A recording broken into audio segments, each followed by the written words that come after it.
नमस्कार दोस्तों, आज मैं लेकर आई हूँ एक पारिवारिक कहानी। अगर यह कहानी आपको अच्छी लगे तो प्लीज हमारा चैनल सब्सक्राइब करें। पापा, देखो ना, माँ ने आज फिर मुझे मेरा मनपसंद सूट नहीं दिलाया। बाजार से आते ही मानसी ने मचलते हुए अपने पापा से शिकायत की। ओहो रमा, तुम भी ना दिला देती बच्ची को उसका मनपसंद सूट। गुप्ता जी ने अपनी पत्नी से कहा। रमा ने कहा, अच्छा जी, कैसे दिला देती? एक ही तो बेटी नहीं है आपकी। अगर इसे दिलाती तो छोटी का मुंह फूल जाता, और फिर महीने का बजट उसका क्या? अरे मेरी लाडो बिटिया, तू चिंता मत कर। तुझे ऐसे घर में ब्याहूंगा कि वहां तुझे किसी चीज की कोई कमी नहीं होगी। राज करेगी मेरी बिटिया रानी। गुप्ता जी ने मानसी के लाड लड़ाते हुए कहा। किसी बड़े घर में ब्याहने का सपना लेकर ही मानसी बड़ी हुई थी। सुंदर और सुघड़ तो वो थी ही, अच्छे अच्छे घर से उसके रिश्ते आने लगे। एक दिन जब पास शहर के अच्छे बड़े घर से रिश्ता आया तो गुप्ता जी को लगा कि उनकी तलाश पूरी हो गई। लड़के वालों की बस यही डिमांड थी कि बारात की खातिरदारी अच्छे से होनी चाहिए। इतना अच्छा रिश्ता देखकर गुप्ता जी ने उनकी ये मांग सहर्ष स्वीकार कर ली। अपनी हैसियत से बढ़कर गुप्ता जी ने मानसी की शादी पर खर्च किया, ताकि लड़के वालों को कोई कमी नजर न आए। शादी बहुत धूमधाम से हुई। एक से बढ़कर एक साड़ियाँ, लहंगा और जेवर लड़के वालों ने चढ़ाए। मानसी तो अपने भाग्य पर इतरा रही थी। सभी बहुत खुश थे। मानसी शादी करके अपने ससुराल चली गई।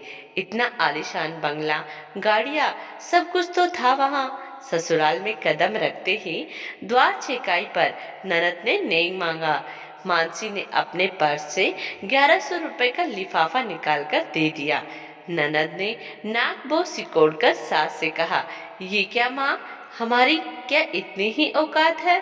सास ने कहा, अरे बेटा, अभी ये नई है ना, इसे क्या पता हमारे घर में बहन बेटियों को क्या नेक देते हैं।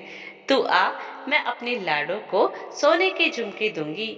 सुबह मानसी नहा धोकर अपने मायके से लाई सुंदर सी साड़ी पहनकर तैयार हो गई। जब वो कमरे से बाहर निकली तो सास ने देखते ही टोका, बहू, ये क्या पहन लिया? इतने मेहमानों में ये साड़ी अच्छी नहीं लगेगी। जाओ, और हमने जो जरी वाली लाल साड़ी दिलाई थी वो पहनकर आओ। अब तुम्हें हमारे घर के तौर तरीके से रहना होगा। दूसरे दिन पहली रसोई में मानसी ने सबके लिए बड़े मन से छोले भटूरे और हलवा बनाया। डाइनिंग टेबल पर बैठते ही सब बातें बनाने लग गए। देवर बोला, मम्मा, मेरा सैंडविच कहाँ है? तो ननद बोली, इतना हैवी ब्रेकफास्ट, मैं तो ये कभी नहीं खाने वाली। सास ने कहा, बेटा, तुम्हारी भाभी छोटे घर की है ना, उसे क्या पता हमारे घर में क्या खाते पीते हैं। मानसी के पति ने भी बस नाम मात्र ही चखा। एक हफ्ते के बाद मानसी को पग फेरे के लिए बुलाना था। गुप्ता जी ने मानसी की सास के पास फोन करके कहा कि वो कल मानसी को लेने आ रहे हैं। सुबह वाली ट्रेन से आएंगे और शाम वाली ट्रेन से मानसी को ले जाएंगे। ये सुनकर मानसी की सास ने गुप्ता जी से कह दिया कि समधी जी, आप तकलीफ मत करना, हम मानसी को गाड़ी से भिजवा देंगे। बात करने के बाद मानसी की सास ने मानसी से कहा, सुनो बहू, इस बार तो हम तुम्हें गाड़ी से भिजवा देंगे, लेकिन अपने पापा से कह देना कि अगर तुम्हें ले जाना हो तो गाड़ी लेकर आ जाएं। हमारे घर की बहू इस तरह ट्रेन में नहीं जाएगी। मानसी बेचारी चुपचाप उनकी बातें सुनती रहती। अगले दिन मानसी गहनों से लदी हुई अपने मायके पहुंच गई। मानसी के पापा तो बहुत खुश थे कि उनकी बेटी को इतना अच्छा ससुराल मिला है। उन गहनों की चमक में मानसी की आंखों का सूनापन शायद किसी को नजर नहीं आ रहा था। छोटी बहन ने भी उसे छेड़ते हुए कहा, वाह दीदी, आपके तो मजे है, इतना ठाट बाट। गुप्ता जी ने कहा, अरे तू क्यों चिंता करती है, तेरे लिए भी ऐसा ही ससुराल ढूंढूंगा। मानसी फीकी सी हंसी हंसकर रह गई।